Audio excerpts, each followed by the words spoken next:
Hello viewers, আসসালামু আলাইকুম। শুরু করছি নতুন একটি পর্ব। এখন রয়েছি আমার হোটেলের একদম টপ ফ্লোরে ছাদে, যেখানে সুইমিং পুল প্লাস বাম পাশে বার। আর এই ছাদ থেকে দেখুন পুরো কুতা বিচের সমুদ্রটা দেখা যাচ্ছে। তো আজকে আমার প্ল্যানিং হচ্ছে আমি আজকে যাব উবুদ এরিয়াতে। ওখানে বেশ কয়েকটা প্লেস কভার করব। তো সেখানে আমি আজকে রাফটিং করব, ওয়াটারফলস দেখব, তারপরে ধানের চাষ করার জন্য যে ওরা কিভাবে চাষ করে, রাইস টেরিস নাকি জানি বলে, তো ওখানে যাব।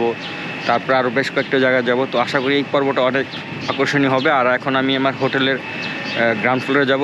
তো বেরিয়ে পড়লাম, আমার গাড়ি চলে আসছে। আমি এখন যাব হচ্ছে প্রথম প্লেস হচ্ছে গোল্ড অ্যান্ড সিলভার যে ফ্যাক্টরি রয়েছে বালিতে, উবুদ এরিয়াতে। এটা আপনারা অনেকে হয়তো বা জানেন। এখানে গোল্ড এবং সিলভারের ফ্যাক্টরিতে অলংকার তৈরি করে এবং কিভাবে তৈরি করে সেগুলো বিক্রিও করে। তো চলুন আমরা আগে গোল্ড এবং সিলভারের ফ্যাক্টরিটা ঘুরে দেখি। আর আজকে আমার ড্রাইভার হিসেবে যিনি গতবার গাইড ছিলেন, সেটা হচ্ছে জেরি, মিস্টার জেরি।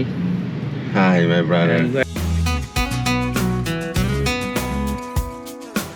6 লক্ষ ইন্দোনেশিয়ান রুপিতে সারাদিনের জন্য গাড়িটি ভাড়া নিয়েছি। আজ আমি বালির উবুদ এরিয়াতে বেশ কয়েকটি সুন্দর জায়গা ঘুরে দেখব। আমার এই ডে লং ট্রিপটি 2টি পর্বের মাধ্যমে দেখতে পাবেন। আজ দেখবেন প্রথম অংশ। তো চলে এসেছি আজকের দিনের প্রথম প্লেস। এটা হচ্ছে গোল্ড এবং সিলভার ফ্যাক্টরি। এখানে গোল্ড এবং সিলভারের অলংকার তৈরি করে এবং কিভাবে তৈরি করে তারা এটা এখানে দেখায় এবং তারা বিক্রিও করে থাকে। মোটামুটি অনেক ভালো স্বর্ণ বা সিলভার এখানে পাওয়া যায়, অলংকার পাওয়া যায়। তো দেখুন একটু। Il utilise ça pour la colle. Parce que You making silver jewelry, তারা এগুলো তৈরি করছেন। This material, 100% silver. সিলভার না? Yes, this pure silver. Pure silver, And this one is copper. কোপার। Yes, so in Bali, not mine silver and copper that we get from Java, Borneo, and Kalimantan Island. Oh. You just processing. So here make good quality. We never use 100% silver that because it's too soft. So must put with a little copper, 7.5% copper. Oh, Make stronger. strong. And then silver and copper we melt it together. Yeah. So become silver block. This one. Oh. This already 92.5% silver. This we hammer over there. Hammering and rolling Oh, আচ্ছা আচ্ছা। down the machine to get silver flat. Okay. Make long flat, depend how to make it. From this, can make for many fundament for the starting. Like you make circle, cut. Like so, then you on the mold get half bowl. ও, তো ওনারা দেখালো কিভাবে silver থেকে অলংকার তৈরি করে, প্রসেসটা ওনারা বললো। তো আমরা একটু ভিতরে ঢুকি। দোকানের ভিতরে দেখি সিলভারের আংটি রয়েছে। How many price this type of ring? Like this price, this 1,273,000. This rhodium white gold. Outside white gold. Silver 12 million. white gold. Not 12 million. 1,273,000. 1,273,000 rupee হচ্ছে এই আংটির দাম। এখানে হোয়াইট গোল্ড রয়েছে। White তো gold plated. হোয়াইট গোল্ড প্ল্যান্টের 1 million মানে প্রায় 12 লাখ রুপি এটার দাম। প্রায় আপনার কত বাংলা ডলার হিসাব করলে $950 মতো, আর সরি $90 মতো দাম আসে এই আংটিটার দাম। Thank you. ডিসকাউন্ট রয়েছে 10%। তো ঠিক আছে, এরকম ভ্যারাইটিস টাইপের রিং পাবেন আপনারা যারা এখানে কিনতে চান, কিনতে পারেন। যদিও জিনিসটা ইউনিক, এই জিনিসগুলো অনেক ইউনিক। তো আমরা এই রিং প্লাস দেখুন কানের দুল সব কিছুই এখানে রয়েছে। আর এই সব অথেন্টিক সিলভারের প্রোডাক্ট, কোনো সমস্যা নেই, আপনারা অনায়াসে কিনতে পারেন এই ফ্যাক্টরিগুলো থেকে।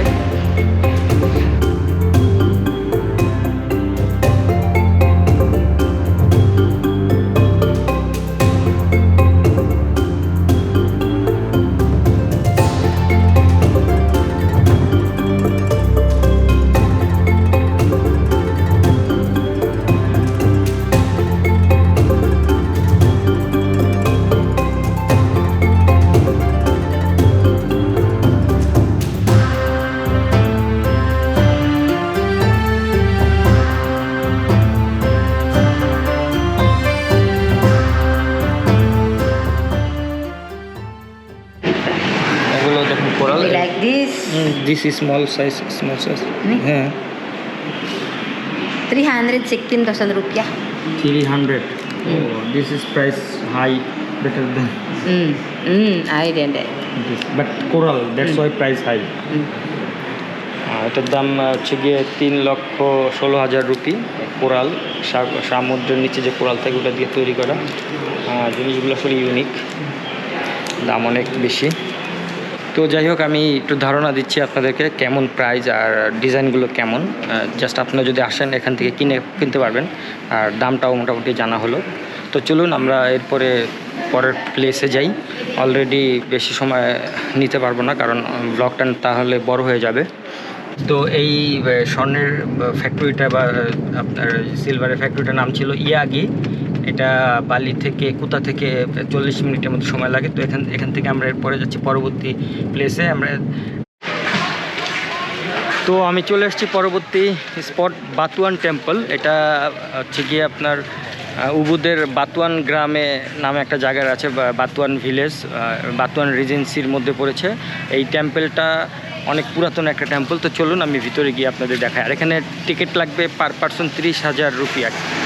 আর কেউ যদি হাফ প্যান্ট পরে আসেন তখন ওরা আলাদা ড্রেস দিয়ে দিবে, এটার জন্য পেমেন্ট দিতে হবে না।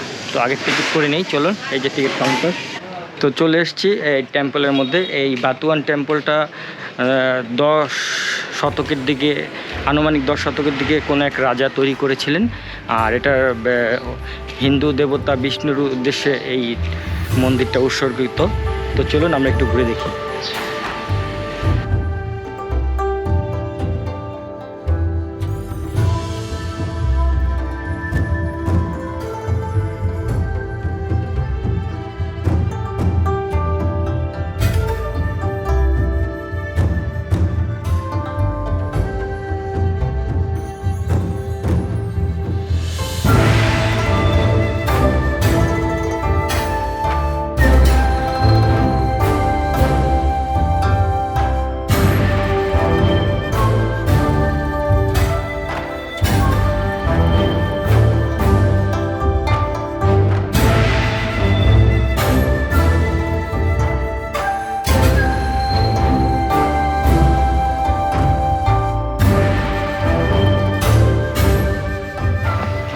আমি যতটুকু পারছি ইনফরমেশন দেওয়ার জন্য। আপনারা এর থেকে বেশি ইনফরমেশন যদি জানতে চান গুগলেও সার্চ করতে পারবেন, তাহলে এই টেম্পলটা সম্পর্কে একটা ইনফরমেশন পেয়ে যাবেন। তো ভিউয়ার্স, এখানে ভিজিট শেষ। এরপরে আমি যাব হচ্ছে একটা ওয়াটারফলসে। এখান থেকে 15-20 মিনিট লাগে। তো চলুন ভিউয়ার্স, আমরা এরপরে মধ্যে নতুন একটা জায়গা ঘুরে আসি। তো ভিউয়ার্স, চলে এসেছি ওয়াটারফলসের এরিয়াতে। এই ওয়াটারফলসের নাম হচ্ছে টিঙ্গিনগান, মেবি এরকম একটা নাম বললো। ইন্দোনেশিয়ান ভাষা বুঝতে সমস্যা হয়। তো ওয়াটারফলসটা অনেক সুন্দর, আশা করি আপনার ওয়াটারফলটা অনেক এনজয় করতে পারবেন। তো চলুন ভিতরে যাই। আর এখানে টিকিট হচ্ছে পার পারসন 20,000 রুপি দিতে হবে, এটা একটু মনে রাখবেন। ওয়াটারফলসটার সামনে যেতে হলে কিন্তু মোটামুটি অনেকগুলো সিঁড়ি বেয়ে নিচে নামতে হয়। আনুমানিক 8-10 মিনিটের মতো লাগবে যেতে। আর একটা জিনিস আপনাদেরকে একটু বলি, এখান থেকে কিন্তু ছবি তোলার অনেক সুন্দর ভিউ পয়েন্ট রয়েছে। দেখুন অনেক বসে ছবি তুলতেছে। তার উপরেও অনেকগুলো ভিউ পয়েন্ট রয়েছে ছবি তোলার জন্য।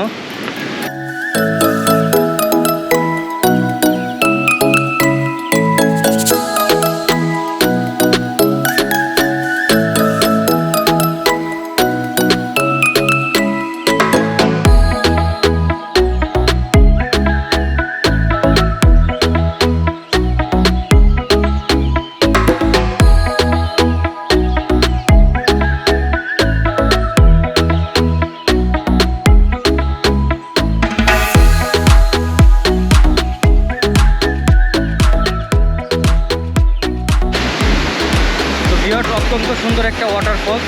যারা উবুতে ঘুরতে আসবেন ডে ট্রিপে, এই ওয়াটারফলসটা অবশ্যই ভিজিট করতে পারেন, কারণ এটা অনেক সুন্দর এবং পানির ফ্লো অনেক বেশি। আর এখানে পানি থাকার কারণে পরিবেশটা অনেক ঠান্ডা। তো আরেকটা ইনফরমেশন দেয়, উপরে যে ব্রিজটা দেখতে পাচ্ছেন এটা গ্লাস ব্রিজ বলে। এই ব্রিজে যদি আপনি উঠতে চান তাহলে 2.5 লক্ষ ইন্দোনেশিয়ান রুপি দিতে হবে, যেটা আনুমানিক 1200 টাকার মতন। তো ভিউয়ার্স, ওয়াটারফলসটা অলরেডি ভিজিট করা শেষ। তো এখন যাব হচ্ছে রাফটিংয়ে। তা ড্রাইভার আমাকে বললো এরপরে রাফটিং এরিয়াতে যাব। তো চলুন এরপরে আমাদের পরবর্তী এরিয়াটা ঘুরে দেখি।